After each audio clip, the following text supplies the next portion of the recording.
محترم ناظرین، السلام علیکم ورحمۃ اللہ وبرکاتہ۔ آپ نے اگر ہمارے یوٹیوب چینل الغفران میڈیا سروس کو سبسکرائب نہیں کیا ہے تو جلد از جلد سبسکرائب کر کے بیل آئیکن پر کلک کریں تاکہ آنے والی تمام بہترین نعتیں، اچھی تقریریں اور چھوٹے بچوں کی مختلف اور دلچسپ تعلیمی سرگرمیوں سے واقف ہوتے رہیں۔ شکریہ۔ بسم اللہ الرحمن الرحیم۔ وبک نستعین یا اللہ یا احد الصمد الذی لم یلد ولم یولد ولم یکن له کفوا احد، والصلاة والسلام على النبي المحترم وعلى آله وأصحابه الأخيار والأطهار إلى يوم الدين. أما بعد، أعوذ بالله من الشيطان الرجيم. بسم الله الرحمن الرحيم. إن هذا القرآن يهدي للتي هي أقوم. صدق الله العظيم.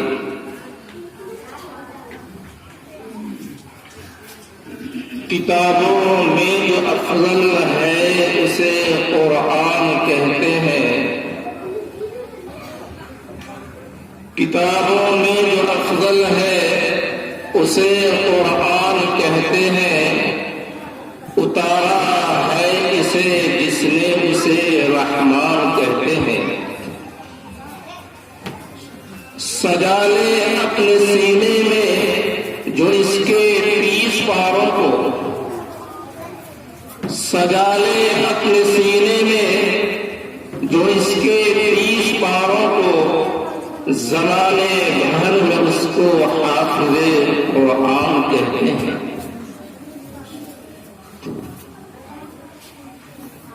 نہایت ہی محترم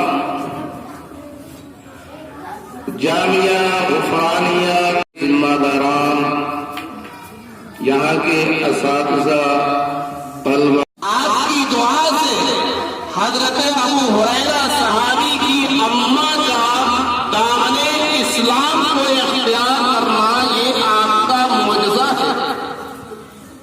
دودھ کی وہ مقدار جو ایک آدمی کے لیے ہو اور 40 صحابہ شکم خیر ہو جائے، آسودہ ہو جائے اور دودھ کے اندر کمی نہ آئے، یہ آپ کا معجزہ ہے۔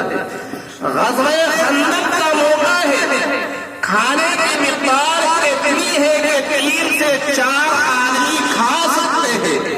صحابی رسول جابر بن عبداللہ رضی اللہ تعالیٰ عنہ نے دیکھا کہ پیارے آقا کے مبارک پیٹ کے اوپر پتھر بدھے ہوئے ہیں۔ گھر آئے، اہلیہ سے پوچھا، اہلیہ نے کہا کہ بکری کا ایک بچہ ہے جو آتا ہے، 3 سے 6 آدمی کی دعوت ہو سکتی ہے۔ صحابی تشریف لاتے ہیں، پیغمبر کے کان میں کہا کہ پیغمبر آپ تشریف چلیے، آپ کے ساتھ 2-3 اصحاب اور ہو جائے۔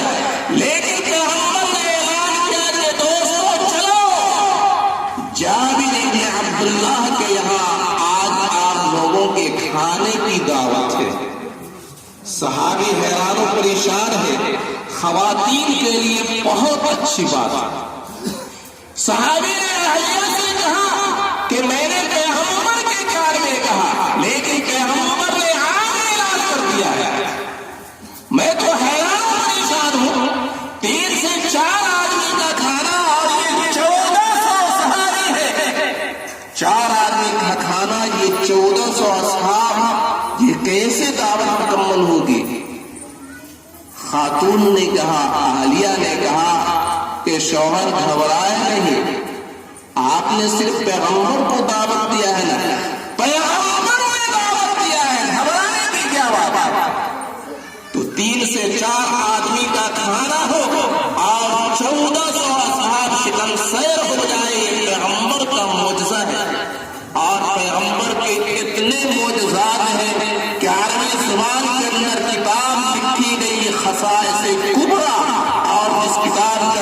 مصنف نے پیغمبر کے سارے معجزات کو جمع کیا اور اسی کتاب کی روشنی میں شیخ عبدالحق محدث الدہلوی رحمۃ اللہ علیہ نے مدارج النبوہ اپنی کتاب کے اندر بہت سارے معجزات کو بیان کیا ہے، لیکن اور سارے معجزات کے اندر پیغمبر کا جو دائمی معجزہ ہے، سدا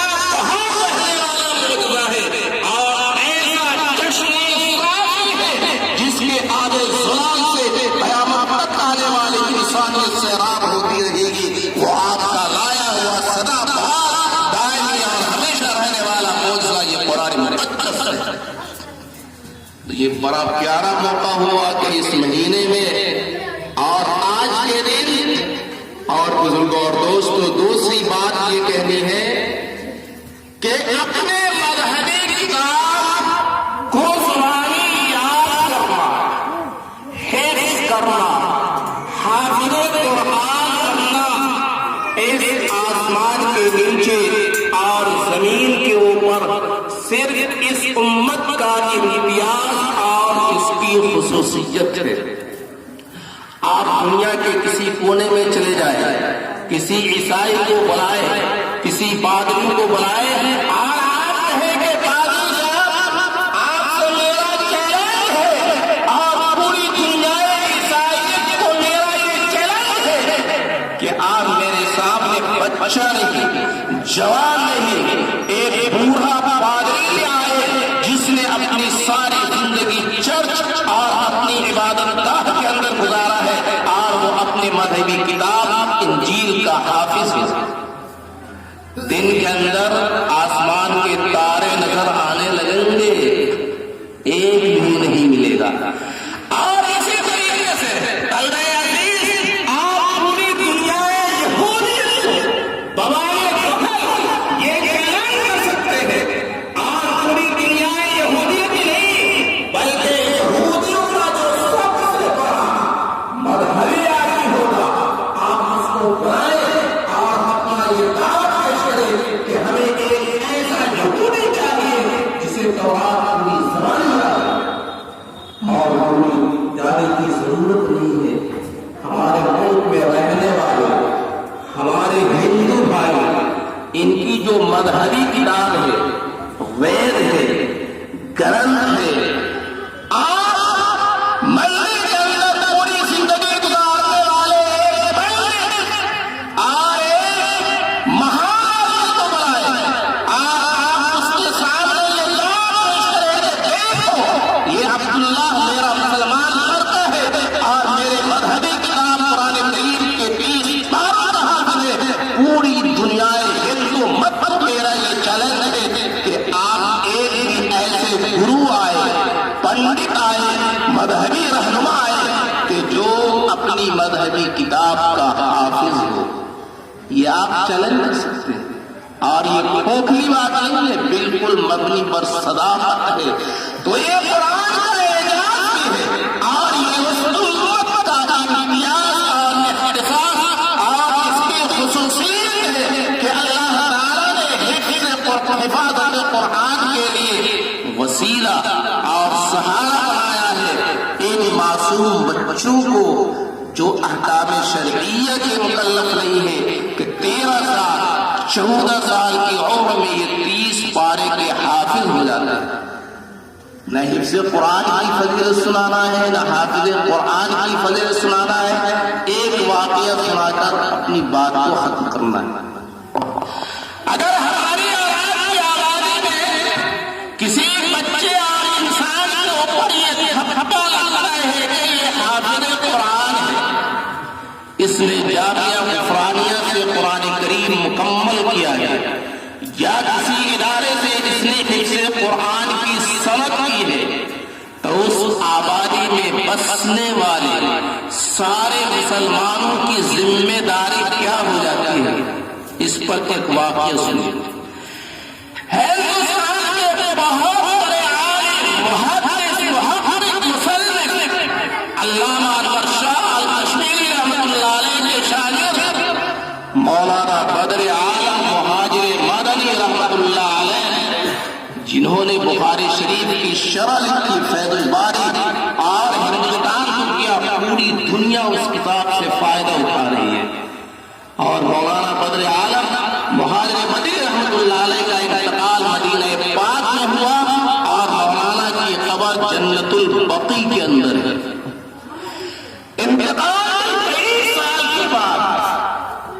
کوئی واقعہ پیش آیا اور حضرت کی قبر کھل گئی.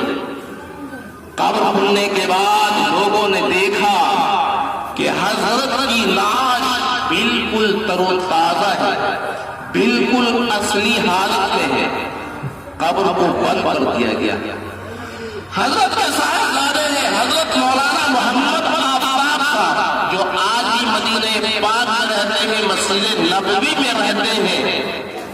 والد محترم کی خواب میں زیارت ہوئی. مولانا نے پوچھا کہ ابا محترم آپ کے انتقال کو اتنے سال ہو گئے اور آپ کی قبر کھلی اور آپ کی لاش، آپ کا جسم بالکل تازہ، بالکل ایسا معلوم ہو رہا ہے کہ ابھی آپ کا وصال ہوا ہے، نورانی چہرہ. آخر اللہ تعالیٰ کے یہاں آپ کا کون سا عمل مقبول ہوا؟ جواب سنیے گا. مولانا نے فرمایا کہ بھائی، نہ کوئی میں قطب تھا، نہ ابدال تھا، نہ کوئی بہت بڑا ولی تھا. ہاں مجھے ایک بات یاد آتی ہے کہ میں نے اپنی زندگی کا ہی معمول بنا لیا تھا اور میں نے زندگی بھر اس انسان کی طرف پاؤں نہیں کیا جس کے سینے میں 30 پارے محفوظ تھے اور جس کے اوپر حافظ قرآن کا تھپا لگا ہوا تھا. مجھے ایسا محسوس ہوتا ہے کہ حافظ قرآن کے احترام، اس کی عظمت، عقیدت، محبت، اکرام اور عظمت قرآن کا یہ نتیجہ ہے اور یہ سعادت ہے اور اللہ کا یہ فضل و کرم ہے جو تم نے مشاہدہ کیا. واقعہ سنانے سے مقصود یہ ہے کہ جس کے اوپر حافظ قرآن کا تھپا لگ جائے، سارے مسلمانوں اور آبادی میں بسنے والے مسلمانوں کی ذمہ داری بنتی ہے اس کا احترام کرنا، اس کا اکرام کرنا اور اس کو عظمت دینا اور اس کو اپنے سروں اور آنکھوں پہ بیٹھانا. بزرگوں اور دوستوں، انہی چند باتوں پہ میں اپنی بات ختم کرتا ہوں. سارے لوگ شکریہ کے اور سعادت کے مستحق ہیں اور اس مدرسے کے جو بانی تھے، جن کے حوالے سے بہت ساری بات آئی، ہم سب پر یہ حق بنتا ہے کہ ہم بطور خاص ان کی مغفرت اور ترقی درجات کے لیے دعا کریں. اور جتنے بچے حافظ قرآن بنے ہیں، ہر ایک ان کے والدین، رشتہ دار، خانوادے، ان سے محبت اور تعلق رکھنے والے اور ان کو عظمت اور عقیدت کی نگاہ سے دیکھنے والے، وہ بھی شکریہ کے مستحق ہیں. اور اسی کے ساتھ یہ ادارہ ہم سب دعا کریں کہ اللہ تعالیٰ اس ادارے کو مزید ترقیات سے نوازے اور یہ ادارہ اسی طرح ترقی کرتا رہے اور یہاں سے حافظ قرآن اور عالم دین بنتے رہے. وما علینا الا البلاغ. ذمہ داران، یہاں کے اساتذہ، طلبہ، محمد وعلى آل محمد كما باركت على إبراهيم وعلى آل إبراهيم إنك حميد مجيد. ربنا آتنا في الدنيا حسنة وفي الآخرة حسنة وقنا عذاب النار. ربنا ظلمنا أنفسنا وإن لم تغفر لنا وترحمنا لنكونن من الخاسرين. ربنا وتب علينا إنك أنت التواب الرحيم. اللهم أعني على ذكرك وشكرك وحسن عبادتك. اللهم اغفر لجميع المؤمنين والمؤمنات والمسلمين والمسلمات الأحياء منهم والأموات. اللهم إني أعوذ بك من فتنة المسيح الدجال ومن فتنة المحيا والممات. اللهم إني أعوذ بك من فتنة المسيح الدجال ومن فتنة المحيا والممات. اللهم إني أعوذ بك من فتنة المسيح الدجال ومن فتنة المحيا والممات.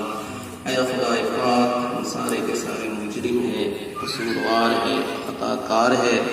اس تکمیل حفظ قرآن کی مجلس کے طفیل ہم تم سے بھیک مانگتے ہیں کہ ہم تمام سامعین، حاضرین اور پوری امت کے چھوٹے اور بڑے گناہوں کو معاف فرما. اے خدا پاک، اس مجلس کو جو نسبت حاصل ہے، اے خدا پاک اس نسبت میں ہمارا بھی حصہ فرما. اور اس نسبت سے جہاں موجود اور اس آبادی میں بسنے والے سارے مسلمان اور اس آبادی میں سارے بسنے والے انسانوں کو اس کا فیض پہنچا دے۔